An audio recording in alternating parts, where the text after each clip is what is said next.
Iran के दरवाजे पर जंग की दस्तक की। जिस तरह से हालात हैं, सूत्रों का दावा है कि अमेरिकी सेना इस हफ्ते के अंत तक ईरान पर हमले के लिए तैयार हो जाएगी। सूत्रों की माने तो इस हफ्ते के अंत तक अमेरिका के हवाई और समुद्री बेड़े की तैयारियों को अंतिम रूप दिया जा सकता है। अब व्हाइट हाउस की सिचुएशन रूम में बैठक हुई और इस बैठक में अमेरिकी अधिकारियों ने राष्ट्रपति ट्रंप को सेना की तैयारियों की जानकारी दी। समझिए किस तरह से एक तरफ जेनेवा में बैठक होती है, उसके बाद में व्हाइट हाउस में सिचुएशन रूम में भी एक बैठक होती है। अमेरिकी अधिकारियों ने राष्ट्रपति ट्रंप को सेना की तैयारियों की जानकारी दी है कि किस तरह के तैयारियां हैं ईरान की घेराबंदी के लिए।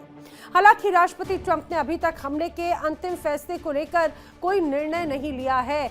खबरों की माने तो राष्ट्रपति ट्रंप ईरान पर कार्रवाई को लेकर अधिकारियों से चर्चा कर रहे हैं। इससे पहले मंगलवार को ईरान और अमेरिका के प्रतिनिधियों के बीच में जेनेवा में वार्ता हुई। हालांकि वार्ता में कोई ठोस परिणाम नहीं निकला। अब अमेरिका के उपराष्ट्रपति जेडी वेंस के अनुसार कुछ मुद्दों को लेकर बातचीत तो अच्छी रही, लेकिन कुछ मुद्दे ऐसे हैं जो महत्वपूर्ण मुद्दे हैं जिन पर बात नहीं बनी है। अब अमेरिका की शर्तें मानने को ईरान तैयार ही नहीं है और अमेरिका की शर्तें जिस तरह से थोपी जा रही थी, ईरान ने भी क्लियर कट मैसेज दे दिया कि वो इन शर्तों के दबाव में नहीं आएगा। अमेरिका ने अब तक ईरान की घेराबंदी के लिए इतने फाइटर जेट्स और समुद्री बेड़ा तैनात किया जितनी कई देशों के पास में कुल सेना तक नहीं है। जी हां, अमेरिका का aircraft carrier USS Abraham Lincoln अरब सागर में तैनात है। दूसरा aircraft carrier USS Gerald R Ford अरब सागर की ओर बढ़ रहा है और वीकेंड तक वो पहुंच सकता है, ऐसा भी दावा किया जा रहा है। अब अमेरिका के 50 से ज्यादा फाइटर जेट्स ईरान की घेराबंदी के मिशन में हिस्सा ले रही हैं। इनमें F-15, F-16, F-22, F-35 जैसे विमान भी शामिल हैं।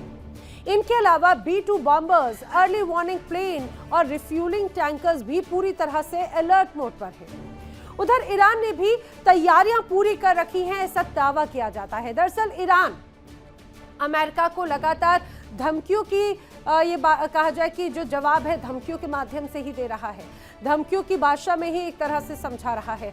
लेकिन बात सिर्फ धमकियों तक होती तब भी समझ में आता। अब ईरान ने बैलिस्टिक मिसाइल वॉर रेडी कर दी है, ऐसी खबरें हैं। ड्रोन को लॉन्चिंग साइट तक पहुंचा दिया गया है। अहम ठिकानों की सुरक्षा के लिए एयर डिफेंस सिस्टम भी तैनात कर दिए गए हैं। अब समंदर के तट के साथ ही स्ट्रेट ऑफ हॉर्मुज के करीब द्वीपों पर मिसाइलें और ड्रोन भी तैयार हैं। स्ट्रेट ऑफ हॉर्मुज के करीब समंदर में स्पीड बोट्स भी तैनात की गई हैं। IRGC ने स्ट्रेट ऑफ हॉर्मुज के करीब वॉर ड्रिल की और इसके अलावा ईरान ने अरब सागर में ड्रिल करने का ऐलान भी कर दिया, जिसमें रूस चीन के साथ में ये एक तरह से ड्रिल की जा रही है। इसमें रूस और चीन की नौसेना शामिल है। अब ईरान ने जंग होने पर स्ट्रेट ऑफ हॉर्मुज बंद करने की धमकी दी। क्यों? क्योंकि वो जानता है कि स्ट्रेट ऑफ हॉर्मुज दुनिया की कारोबारी लाइफलाइन है। और इस बीच जो खबर आई उसमें ईरान में लगभग 5.5 की तीव्रता का भूकंप आ गया। सवाल ये है कि कहीं ईरान ने परमाणु परीक्षण तो नहीं कर लिया। अब ईरान के पास में करीब 60% तक संवर्धित लगभग 440 किलोग्राम यूरेनियम है, तो ये भी बहुत महत्वपूर्ण हो जाता है। और यही यूरेनियम इजराइल के साथ साथ अमेरिका की बड़ी चिंता है, क्योंकि अमेरिका और इजराइल को लगता है कि इतनी बड़ी मात्रा में अगर यूरेनियम संवर्धन है ईरान के पास में तो वो बना सकता है परमाणु हमले कर सकता है, परमाणु हथियार बना सकता है। सवाल है क्या अमेरिका के ईरान पर हमला करने का मकसद दुनिया में अपना दबदबा बनाए रखना है? सवाल ये क्या अमेरिका की नज़र ईरान के तेल कारोबार और हॉर्मुज स्ट्रेट के नियंत्रण पर है? सवाल ये भी क्या ईरान अमेरिका और इजराइल के हमलों का जवाब देने में सक्षम है? करेंगे चर्चा। खास मेहमानों का पैनल मेरे साथ में कनेक्ट हो रहा है। रक्षा विशेषज्ञ retired group captain UK Devnath connect हो रहे हैं। रक्षा विशेषज्ञ रिटायर्ड कर्नल टीपी त्यागी मेरे साथ कनेक्ट हो रहे हैं। मेरे साथ इस दौरान कनेक्ट हो रहे हैं ईरान से सीधे ईरान इस स्कॉलर मुमताज आलम रिजवी और ईरान मामलों के जानकार भी मेरे साथ में कनेक्ट हो रहे हैं। असलम रिजवी वो भी ईरान से ही कनेक्ट हो रहे हैं और डॉक्टर ओएमआर अनस ईरान मामलों के जानकार हैं, वो भी मेरे साथ ईरान से ही कनेक्ट हो रहे हैं। आप सभी खास मेहमानों का इस चर्चा में बहुत स्वागत है। जिस तरह से अभी हालात हैं उन परिस्थितियों को जानने की सबसे पहले मैं सीधे ईरान का ही रुख कर लेती हूँ। मुझे ज़रा बताइए ओएमआर अनस जी, जिस तरह के हालात हैं आज, यहाँ पर एक तरफ भूकंप की खबर आई, दूसरी तरफ ये भी पता चल रहा है कि जो जेनेवा में बैठक थी वो बैठक बहुत ज़्यादा कारगर साबित नहीं हुई। कहा यह जा रहा है कि खतरे के बादल मंडरा रखे हैं। ईरान में क्या हलचल है सर? पहले अमेरिका और इजराइल को आपस में मिल बैठ के ये तय करना होगा कि वो चाहते क्या हैं। जहां तक मैं ट्रंप एडमिनिस्ट्रेशन की बात मैं समझता हूं तो वो रिजीम चेंज के फेवर में नहीं है और इजराइल एक रिजीम चेंज के फेवर में जा रहा है। तो इसकी वजह से दोनों देशों के बीच में एक बड़ी सहमति है कि उनको क्या करना चाहिए। मैं इसमें बिल्कुल पिक्चर साफ है कि रिजीम चेंज का कोई भी एफर्ट कामयाब नहीं हो सकता। रिजीम चेंज होने के लिए सिर्फ जरूरी ये है कि अमेरिका अपनी पूरी फौज के साथ ईरान में उतर आए। और पिछली जो 10-12 जंगें जो अमेरिका ने की हैं पूरी दुनिया में, उससे ये साबित हो गया है कि अमेरिका कहीं जंग करने के लिए जा तो सकता है, लेकिन अफगानिस्तान में जैसे वो भागे हैं उसी तरह से उनको भागना होगा। तो इसलिए ट्रंप एडमिनिस्ट्रेशन बिल्कुल नहीं चाहता है कि ऐसी कोई ग्राउंड कार्रवाई हो। तो इसलिए वो जो पूरी फौजी तैयारी है मेरे समझ में वो ईरान के ऊपर एक मैक्सिमम प्रेशर बिल्ड करने के लिए की जा रही है। अब इसमें दिक्कत ये है कि इजराइल जो है, इजराइल क्यों बहुत ज्यादा रिजीम चेंज के फेवर में है। अगर आप ध्यान से देखेंगे तो इजराइल अपनी सिक्योरिटी इस बात में समझता है कि उसके 2000-3000 किलोमीटर के दायरे में कोई भी ऐसा देश ना हो जो उसके बराबर हो। और या जो इसके लिए वो ऐसा कोई देश जिसे वो अपना थ्रेट मानता हो। ईरान एक तरह से इजराइल के लिए बड़ा थ्रेट है, शुरू से ये भी जरूर कहा जाता रहा है। लेकिन मैं असलम रिजवी जी का जल्दी से इस बात को लेकर रुख करना चाह रही हूँ। असलम रिजवी जी, जरा समझाइए, एक तरफ आज से ही ये कहा जाए कि पूरी दुनिया में ये कहा जाए कि जिस तरह से पाक महीना शुरू हुआ है रमजान का, और दूसरी तरफ युद्ध के यलगार की परिस्थितियां बन रही हैं और बार बार एक बड़ा दबाव भी यहाँ पर नजर आ रहा है। क्या परिस्थितियां हैं? क्या रमजान के मौके पर भी अमेरिका की तरफ से हमला हो सकता है या फिर ईरान की तरफ से कोई पहल हो सकती है क्या? सबसे पहले मैं पैनल में मौजूद तमाम जो हमारे एक्सपर्ट हैं उनको मैं सलाम करता हूं, आदाब करता हूं। और माह रमज़ान आ चुका है, इसकी मुबारकबाद आप लोग कबूल कीजिए।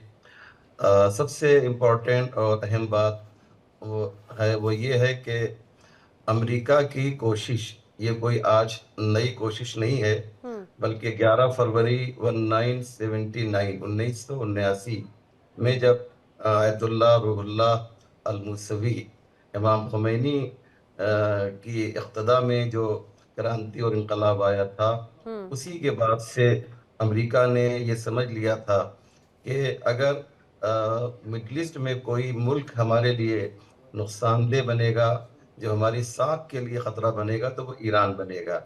इसीलिए जैसा कि अभी हमारे भाई ने बताया कि ये अमेरिका नहीं चाहता है कि, या इजराइल नहीं चाहता है कि 3000 किलोमीटर के आसपास कोई ऐसा मुल्क हो जो उसके लिए खतरा बन सके, और खतरा बन चुका है।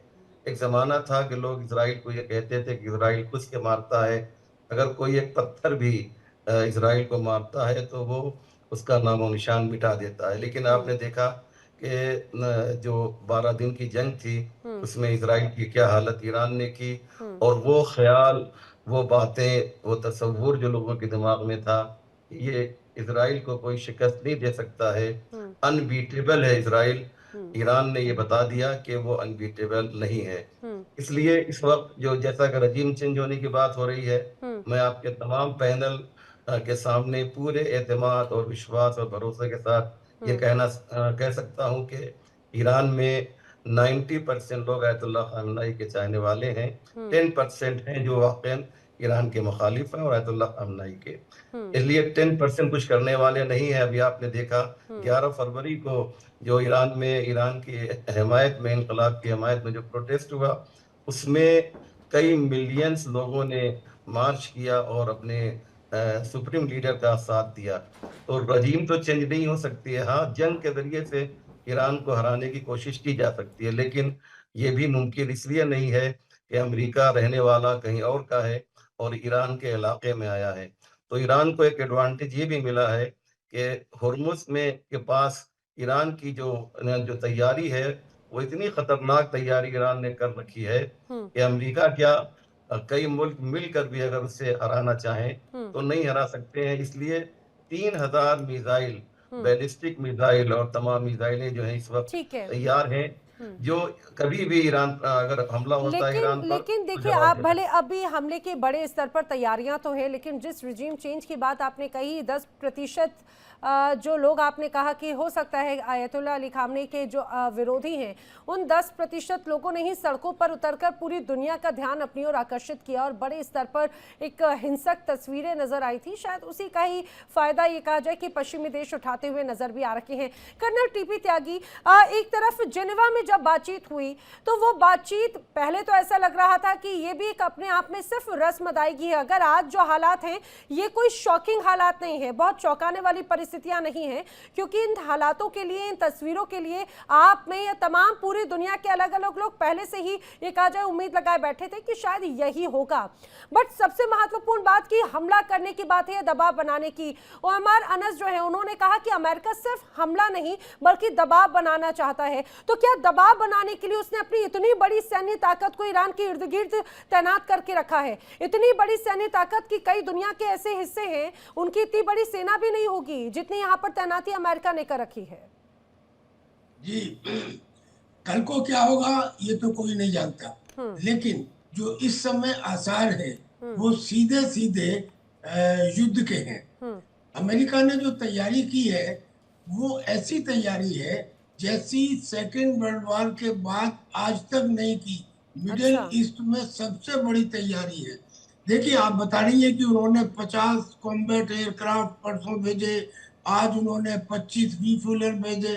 भाई, इनके साथ में आप उन 75 एयरक्राफ्ट को क्यों नहीं जोड़ती जो Abraham Lincoln carrier strike group में है, या जो बुश जो आने वाला है वहां पे दूसरा, या जो जेराल्ड फोर्ड है जो आने वाला है वहां पे 75 उनके ऊपर एयरक्राफ्ट है। फिर खाली कॉम्बैट एयरक्राफ्ट में ऐसा नहीं, F-35 है जो स्टेल्थ, यानी कि वो दिखाई नहीं देगा और हमला कर देगा। ऐसे ही F-22 रैप्टर है, F-15 है, F-16 है। अच्छा, ये तो कॉम्बैट एयरक्राफ्ट हो गए। उसने इलेक्ट्रॉनिक वारफेयर वाले भी भेजे हैं जो दुश्मन के रडार को अंधा कर सकते हैं। फिर इतना भी नहीं, उन्होंने अपने वो एयरक्राफ्ट भी भेजे हैं जो रिकॉनाइसेंस के अलावा वो एयरक्राफ्ट जो डायरेक्टेड एनर्जी वेपन यानी कि लेजर बीम दे सकते हैं। ये तो एयरक्राफ्ट की बात हुई। उनकी न्यूक्लियर सबमरीन भी वहां पर है। उनके इन सब के अलावा B-2 बॉम्बर्स, यानी कि वो बॉम्बर जो स्टेल्थ बॉम्बर है और जिसका मुकाबला पूरी दुनिया में कहीं नहीं है, वो एक नहीं 8 उन्होंने डिप्लॉय किए हैं। कभी कभी क्या होता है कि जो ताकत है वही आपकी कमजोरी भी बन जाती है। इस समय जो अमेरिका के बेसिस हैं मिडिल ईस्ट के अंदर, इतने सारे बेसिस हैं, 20-25 से भी ज्यादा हैं, शायद 28 है। उन 28 के 28 बेसिस के ऊपर वो कितने भी पेट्रोइट्स और कितने भी थर्ड सिस्टम एयर डिफेंस के लिए लगा ले, लेकिन सबको बिफिटिंग डिफेंड करना मुश्किल होगा। और वो सारे के सारे ईरान की बैलिस्टिक मिसाइल्स के रेंज में है। लेकिन ऐसा भी नहीं है कि जो ईरान की मिसाइल्स है वही अल्टीमेट है, उनका कोई रास्ता नहीं है। देखिए, मैं जरा सी एक आपको सामने बताता हूँ कि जो प्लानिंग है कि जो आपका एयरक्राफ्ट कैरियर स्ट्राइक ग्रुप है अब्राहम लिंकन, इसमें सबसे पहले तो उनके F-35 एयरक्राफ्ट जाएंगे जो जाकर हमला करेंगे और उनके रडार को निरस्त करेंगे। उसके बाद उनकी मिसाइलें जाएंगी, उसके बाद उनके इलेक्ट्रॉनिक वारफेयर वाले जहाज जाएंगे, और उसके बाद फिर वो, यानी कि अगर उनके जो ड्रोन्स हैं वो तब भी आ जाते हैं या मिसाइल तब भी बच जाती हैं, तो आखिर में डायरेक्टेड एनर्जी वेपन से यानी कि लेजर बीम से। लेकिन ईरान ने कुछ ऐसा किया है, और जो कुछ ऐसा है वो उनके हथियारों की लीथलिटी से ज्यादा उनके हथियारों का नंबर है। यानी कि उसने वहां पे क्या किया है कि ये ड्रोन कैरियर है। ड्रोन कैरियर में डिफरेंट कैपेबिलिटीज के ड्रोन है, यानी कि 1000 से 3000 किलोमीटर तक की रेंज वाले। कुछ स्टेल्थ है, कुछ सुसाइडल है, यानी कि इस किस्म के ड्रोन है, और वो ड्रोन कैरियर को रखा है। और जो सबसे खास बात है जिसका जिक्र ज्यादा नहीं हुआ है वो है उसकी मिनी सबमरीन। जो मिनी सबमरीन है ये समुद्र के तलहटी में रेस्ट कर सकती हैं।